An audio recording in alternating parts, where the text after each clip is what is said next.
Hi, how are we? We're welcome to some of us, which is a lot of us today. I got a little echo going on. So we got somebody's not either the Discord's echoing but that's, I guess I can try to figure it out here. Maybe turn this down. Can you guys hear me okay? I can hear you fine. 5x5. You hear the echoing? A little I bit. do. A little bit. It's Not sure what's up with that. ooh, lots of echo going there. Spooky. It's spooky. Somebody somewhere has got an echo going on and needs to turn their mic down, but we can deal with that now until whoever it is figures it out. Could be me. Could be me. I don't think so though. I don't think it's me. That might have been it. No, I still hear it. Anyway, welcome to all of us. Goodness. Can you hear it? Yeah, I can hear it. And somehow your voice is coming out through your speakers, I think, because it's just you lighting up. Is it just me lighting up? Okay, there. Maybe it is me here. How's that? Can you still hear me? That's better, I think. Speak a little. Yeah. Wouldn't be a live stream if there wasn't something to deal with. So that's how it is. We got a really good show this week. I'm joined with Matt Fossa from all of us, who's from the Sentinel. You guys know him from the show, all the cool writings, and he also does almost all of the sound effects and music. Brilliant guy to have with us. We've got streamings or Toby Loeffler. He's our main artist, and he's got some. You're going to see a little more Toby next week because he's got a game we want to show you guys. It's going to be fun to look at. Ooh, Toby, the success of that show is on you, pal. We got Duncan, partner in crime on making the web series, and obviously Eric, I'm the wingman, and he started doing the show. We did Star Citizen, and now we're coming back to do Independence. Say hello, Keith. Why don't you tell everybody what's going on? Hey, well, speaking of Star Citizen, last week we talked a little bit about that live stream they had that kind of went south. But did you guys see that they had a follow up to that? They had Inside CIG, and then a letter from the chairman, which, I mean, the big news there and a lot of information and discussion. They sort of failed. They had a live stream.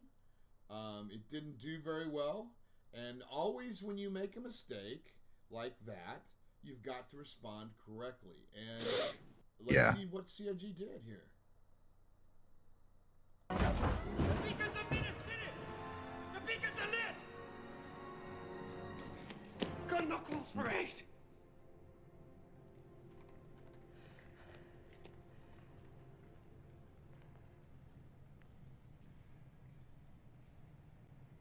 And CIG will answer. The cheap sound effects from the back seat of the car. But they answered. They put out a letter for the chairman from Chris himself, and he talked about the challenges of making server meshing working, and a lot of things actually. He addressed a lot of what's going on, and a lot of communities had some questions, and I thought the letter was really good. What did you guys think of it? Yeah, I liked it a lot. I think it addressed a lot of stuff. It kind of delved back into the early history, what was the vision and, how things have evolved, because boy, have they ever. That's kind of, 12 years now, 14 years into it. Things change, technology changes, the cost of resources changes, and all these things are factored in to where, Chris is saying, okay, we had this idea, technology has allowed us to expand upon it, costs have caused this to happen, but we are doing this, and we are doing our best, and thank you for your patience. Yeah, Toby, what'd you think? Well, I think back in the days at Gamescom when we first met, I also talked to, I think it was Mark Day, and we talked about things like, in the future, would it be possible to land on planets and something? And he was like, no, sorry, we can't do that. We can't do that. 1 year after, I was visiting Foundry 42 at Manchester just for a 2-day trip with a colleague. So sending out applications, etc., and say hello. And there they actually told like, oh yeah, we are working to rework the core of the Cry engine and things changing big time. We might go to planets, etc., of double precision, software-wise, etc. Yeah, That was going like, to planets with ooh, you know. So I Yeah, even no saw the screens. very first iterations of nebulas that were later introduced into Pyro system. But that was like 10 years ago. So they really were. It's on a technical level that even my colleague, who was a programmer, junior at the time, wanted to start working as CIG, Wait, is that and he Leo? just Leo? What's the guy? Aereo, yeah. God, he's a Oh, guy. there you go. Okay, yeah. He gave up on that application and said, that's out of my range of expertise. Today, he's working for Coffee Stain on Satisfactory and Co. as a main Oh, okay, programmer. yeah. Nice.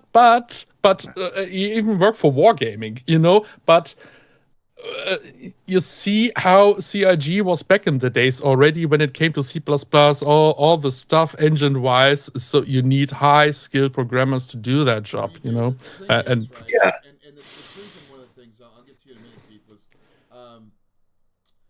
I know Chris, and we talked about this, Matt, that he mentioned Moore's Law on the stage.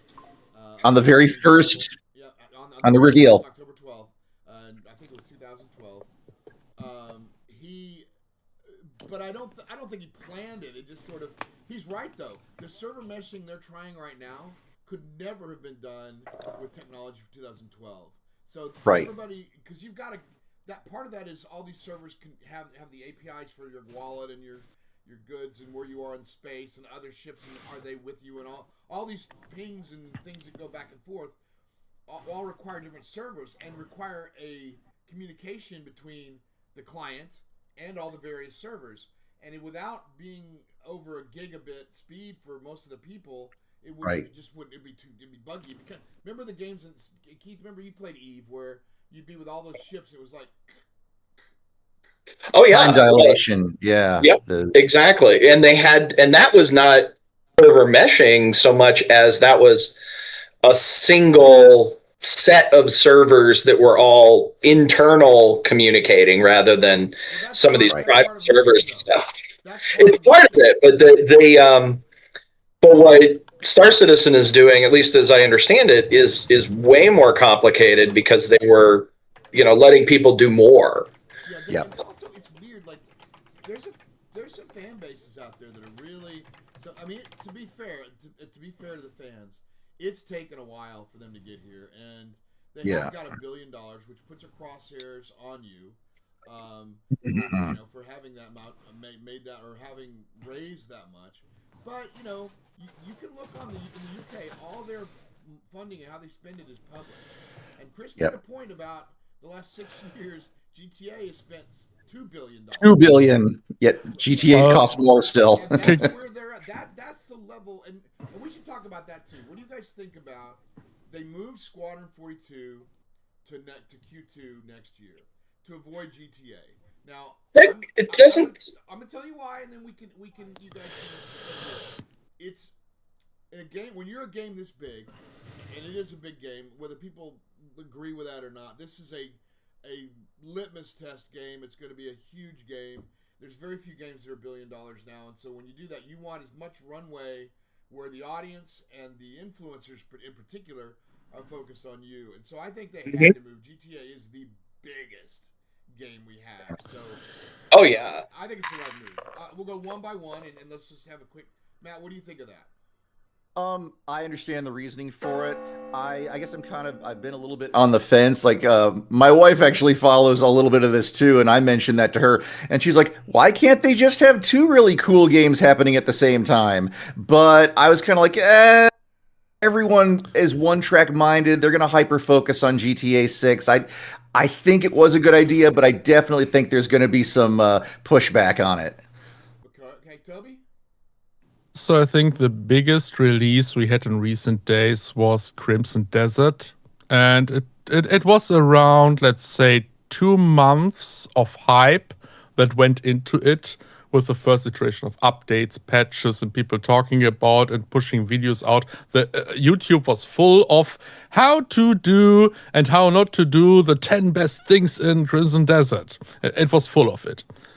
So if Chris wanted to release Squadron 42, when it's November 19th for GTA 6, he should at least release 2 months earlier, to get the buzz for all the Squadron 42 stuff before the internet and the social media hypes for GTA 6, which would be the release day or a week before, because some people got early access or whatever, so... Well, I agree.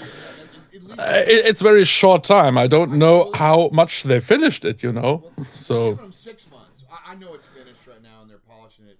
Keith, what do you think of that marketing strategy? I mean, honestly, I think the only mistake that they made with pushing it was waiting to announce it. Because a lot of games, when GTA said, hey, this is our launch window, for the next week and a half, there were 50 big games announcing they were moving. Fable moved. Yeah, exactly. And so I think if they had announced in that same window, everybody would have been, yeah, of course, yeah, obviously. But I'm seeing people now saying, oh, sure, that's the reason, right? So I think they missed an opportunity there. And right on the heels of the live stream that went bad. Yeah, exactly. By the way, if you haven't had a chance, they did an Inside CIG, which is kind of cool for me to see because I'm the one who started that. I started Inside CIG. That was me and Moreland. We created Inside CIG, and we used to show a lot of those where we'd meet the devs, and they've kind of shied away from that for the last 7 or 8 years. And I'm glad to see it back. In fact, I wrote Chris an email just yesterday and said, dude, really loved what you did with Inside CIG. Really loved your response. And he was like, man, dude, thank you. We appreciated it. So I think they need to do more of that. They need to be closer to the community. If that's my one difference of opinion, they need to be, because the community is the reason they're there. And it's hard. It's hard if you don't have a person in charge that is trying to drive that, because Chris is making the game. He's got other people to do these things. So, but that needs to be a focus, and I hope they do make it a focus. So, switching gears a little bit, that was our little. Maybe the guys on Spectrum should lighten up just a little bit, just a little bit. Well, fair. The mods on Spectrum maybe need to lighten up just a little bit. That's maybe just a little. We have Gamescom's going on, fellas, and we have a few things that we think are pretty cool. I'm going to show you guys a trailer, and we can talk about it. Okay, here is The Witcher 3. Songs of the past.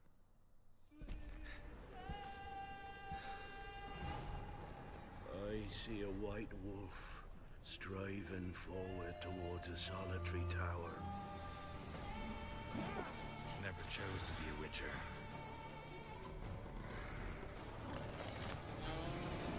Fate chose for me.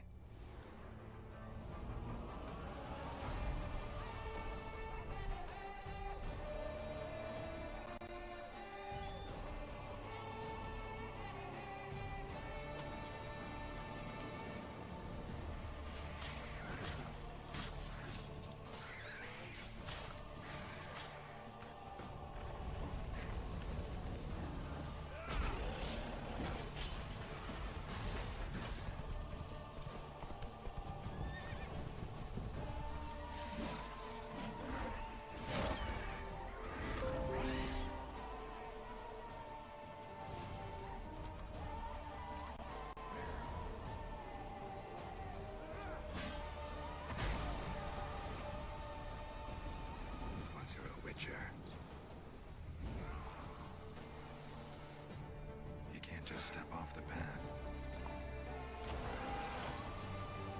You're one for life. And there's never an ending that's not also a new beginning.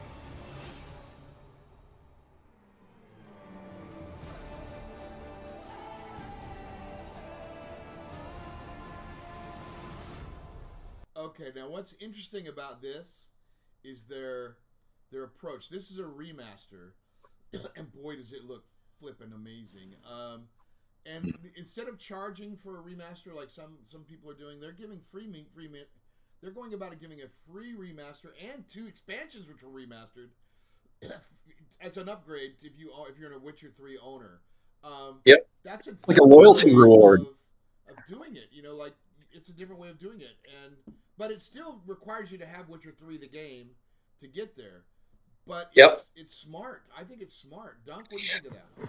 Oh, yeah. Well, I mean, I think it's a really great way to build goodwill, especially with people talking about, the longevity of games. It's a great way to get people thinking about Witcher again ahead of, because they're working on Witcher 4. And it's also, I guess they've got another DLC coming out for Witcher 3 that they will be selling. So getting all the snowball, I think that's a really brilliant strategy that aligns with what gamers want. So Toby, this is right up your alley. You're a Crimson Desert junkie. You're a Witcher guy. What do you think? What do you think of their strategery here? Oh shit! Here we go again. it's you said shit. Oh my god, demonetized. It's not in the first few minutes, so I think YouTube will be fine. It's a bit like when Skyrim comes around again, like, no, I have too many new games, and like, I just installed Witcher 3. I just installed Skyrim for another round. It's like a re-release of Star Wars in cinema, or Endgame, Of course, you're going back to cinema to see it on the big hall again, yeah? And it's so cool that CD Projekt Red has the funds to actually say, come on, we just make a remaster. Well, we make enough money with Cyberpunk and Co. They did just sell GOG back to one of the original owners, so maybe it's like they have GOG. Well, it's like Steam. No. Yeah, they separated. Yep. Yeah, they sold it. Oh. Apple Crow noted somebody needs to invent tech that gives us an extra day each week so we can play more games. Totally Apple Crow. We should have a 4-day work week. I think we're all in agreement. Matt, what do you think? Now, Matt is the quintessential space game guy. You're a pilot in the real life, in IRL, right? And private. What do you think of Witcher as an experience? It's interesting. I have not played it, but I've watched videos. What I was going to say was with the business model that they're doing here, and I blurted it out earlier. I'll wait my turn next time, and that is, it's a great reward for loyalty. You've bought the original, and we're going to reward the fact that you bought the original, that you're loyal to us, by not only providing you with a remaster free of charge, but also 2 packages of DLC, new DLC, to go with that. That's a great way to say, yeah, we care about you guys. We're going to not kill this game, and we're also going to be able to bring in other people, and word of mouth, hey, what is it, CD Projekt Red? I don't know what the name of the company is, but it was like, tell your friends how cool this company is, and that inspires people to come and buy the product as well. Well, listen, the will of the people is a really hard thing to grab hold of. It takes being authentic. I mean, this is kind of what CIG's struggling with a little bit right now, is they've lost some of their people that have really believed in them. Those of us who hung around long enough, look, I'm a dev, we're all devs. You kind of have a little more patience when you're like, well, first of all, why the hell's the game not done? And then you go, well, I know why it's not done. And so you get a look at it a little bit. And I think a lot of the people that are still around, some in our chat, Mazzaro and Apple and some others, they get it. It's tough to be patient. It really is. But at the end of the day, when all this is over, if the game is flipping good, all this is just washed away. It's just time that went by. And can I share something? Can I? What? Keith. Somebody else? Well, I was gonna tag on there about the business side. So if you want to finish out your thought, go, Matt. Yeah, go ahead. All right. Well, anyway, Apple Crow and Mizar are talking about how limited time is affecting a game called Dune Awakening, and that they don't have time, but it's a good game. And I was going to say that's actually a really huge problem in the industry right now, is that lack of time. There's so many games, and people aren't necessarily able to play everything they want. So CD Projekt Red going, hey, remember that game that you really liked? here's a free update, ahead of our new stuff coming out, I think is a really smart differentiator in a crowded And marketplace. it's their engine, I think, right? I think they're using their own engine, Yeah. so it's kind of like it's probably easier for them to remaster. And it's not just a remaster; it's a remake because they added a bunch of new features and and added two not mods but DLC. And they're going to put a third. So I really like it. Okay, so Yeah. look now we're going to go. Each one of us we talk before the show so that we get kind of a what we're going to do this week, and we let people choose kind of things. Now, Witcher was Toby loves. You should see him do the Crimson Desert stuff. It's pretty. By the way, I'm an Enshrouded guy also, but I love Enshrouded. But Keith is a. What's your favorite game, Keith? Well, one of my favorite games is Mass Effect, or the Mass Effect trilogy. So why are we going to look at Exodus, Keith? Well, I mean, the thing with Mass Effect, obviously, there was Mass Effect Andromeda, which was disappointing to say the least, and EA and BioWare really haven't shipped much. They've been real quiet on what's going on with the next Mass Effect. So a lot of people are like, okay, is this even coming? Especially with the EA getting bought, and who knows what's going to happen with that. Show about that, with ramifications of that as well. Yeah, that's a good point. But anyway, Wizards of the Coast has been, I don't want to say quietly because they have been talking about it, but they've been developing what looks like it might be a Mass Effect killer. I mean, it looks like it's going to be in the same vein. I don't know if you have the trailer for it, but Let's take a look.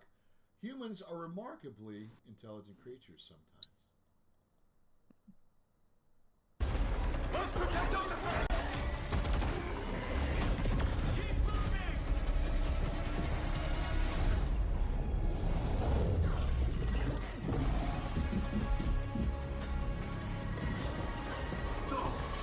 Run! Salt? Yes. Figured we could talk, since you're part of the team now. Why? Want to understand how you see things, how you operate.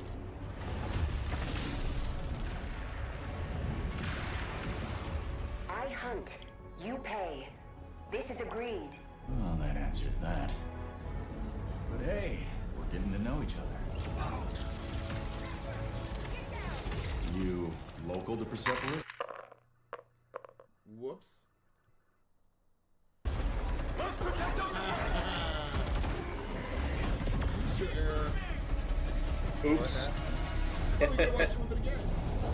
Oh, you're still on? Okay. Run! Salt? Yes. Figured we could talk, since you're part of the team now.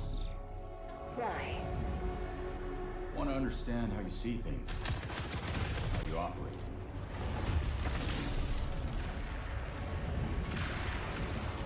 I hunt. You pay. This is agreed. Well, that answers that. But hey, we're getting to know each other. You local to Persepolis? Or you from somewhere else? Somewhere else.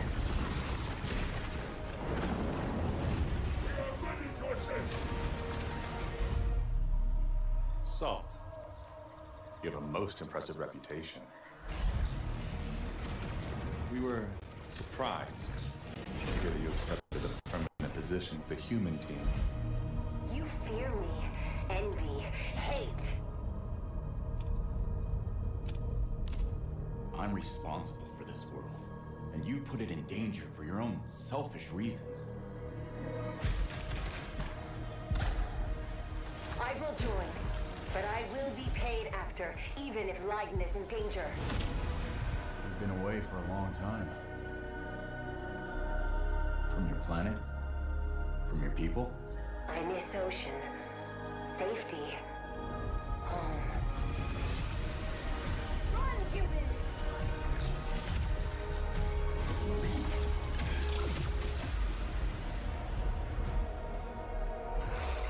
Salt!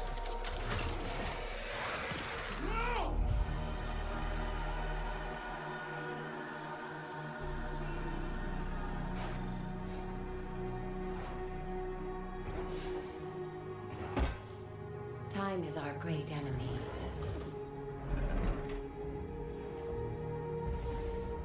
But we must always have hope.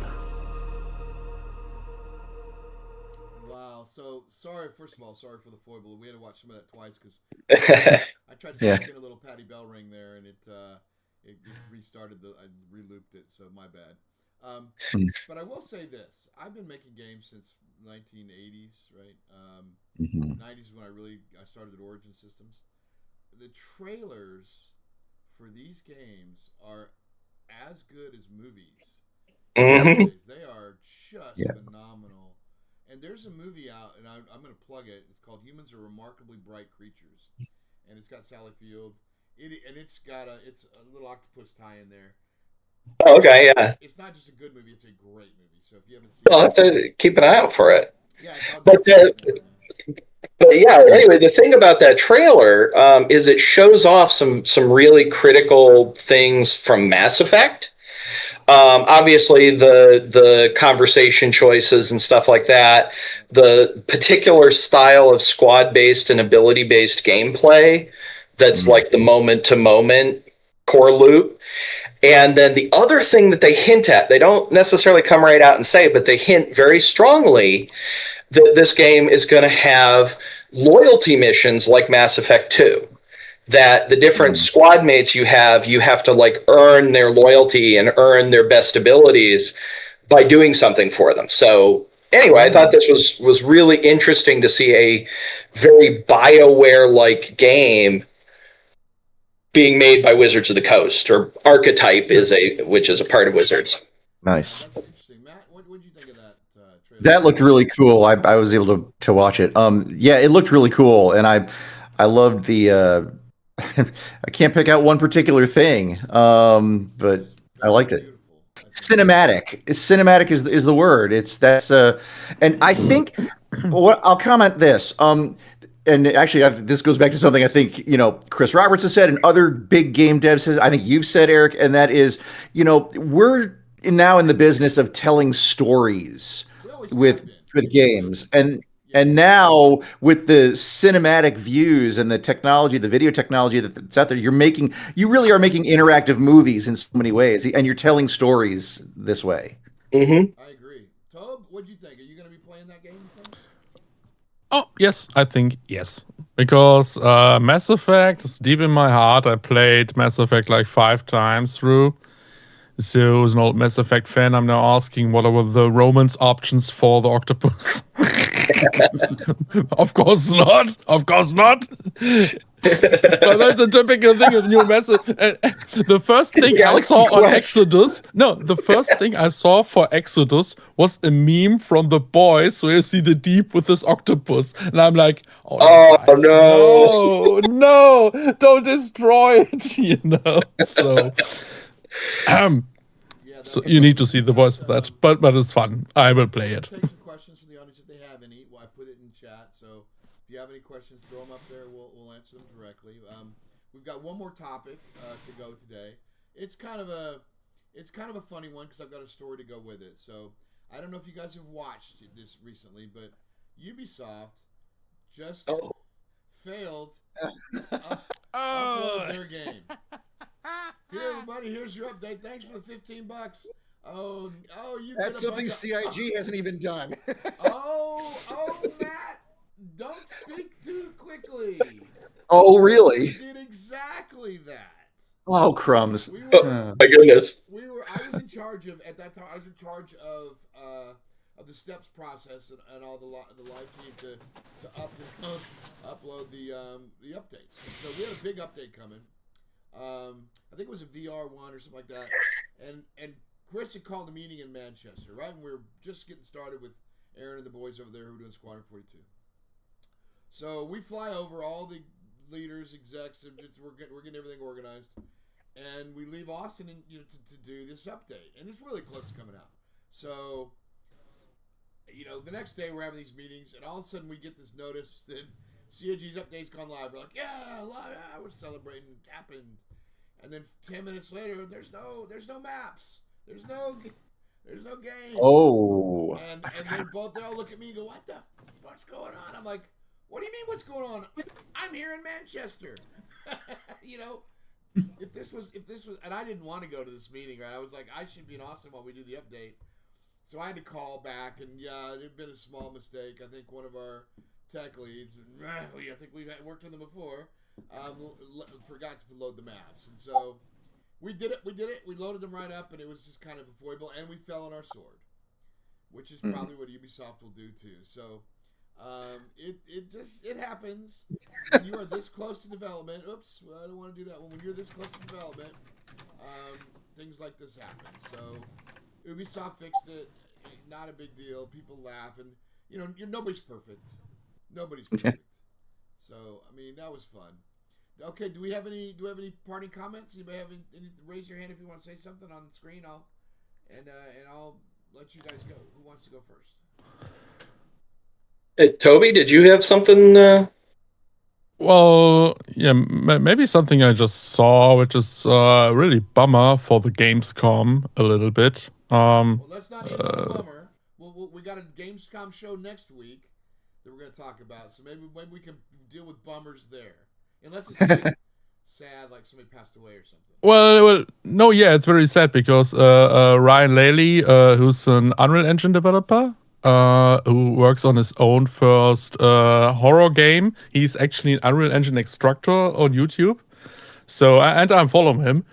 And his Gamescom's cut short. His equipment was stolen last night from the booth. Oh, Police man. reports had been filed, lost at words, etc. But good part is that CD Projekt Red again. Cyberpunk, we are sorry this happened to you. We hope you're not on your own with this. We'll check the Arasaka hardware archive, see if we can send some things your way. Oh, wow. No tomb should have to start from zero. That is a big. Yeah, it's nice that people are rallying around them and helping out. I think that's really good. You don't leave stuff unattended overnight anywhere that you don't. Yep. That's a good lesson. Yeah, but you have security normally. Those guys are paid $5 an hour to, they're not real security. Matt, what do you got for us? Anything you want to party thought with, or? Well, I'm looking forward to what the next show is going to be, and I'm really looking forward to the demo of Toby's game and all that. Yeah. Oh yeah. Me too. I'm still working on it. Hey, don't tell anybody. We want to keep it a surprise. We'll have some little. Pay attention to the channel. Keith, what you got? Anything you want to talk about? Well, I noticed that this year seems to be a number of new kind of Helldivers competitors coming out of Gamescom. There's Exterminauts. There's what was it? Gravhounds, which is like humanoid dog space fighting people. There was some others. So there's a lot of just so much cool stuff coming out of Gamescom this year. So can't wait to highlight more of it. Yeah, we'll dig into that a little bit next week, and we'll probably have an update on Extinct and what its plans are. I think it's coming out. The plans are like October. I know, Toby, you and I are both working a little bit on that as well, so that should be fun. And I think that's kind of it for the show, everybody. Thanks for joining us on the live stream. Thanks for joining some of us on the All of Us channel for AU Horde. We can have tons of different names. We're probably doing it all wrong, but we're having fun doing it. So, and this only helps if you guys help us spread the word. Make sure you like, you subscribe, you tell your friends about us. Get your questions in. Hell, I think we're going to have a round table about Star Citizen, the early days, with a bunch of old devs and some old backers. So if you want to do that with us, let us know. We'll find a way to hook all of us up. All of us. And this is a chance for all of us to have our voices as one heard in the industry, because they don't listen to us at all. They don't listen to anybody. And it's time they do. So without stuff like this, it's not going to happen. So help us spread the word. Subscribe, like, if you got criticism, keep it to yourself.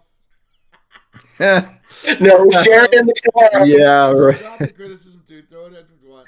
So thanks, Apple Crow. Thanks, Mizar, for joining us in there. And tell everybody about us. And we will see you guys all next week on All of Us. And Sith Master. Have your voices be heard. Stay Horde. Stay Horde.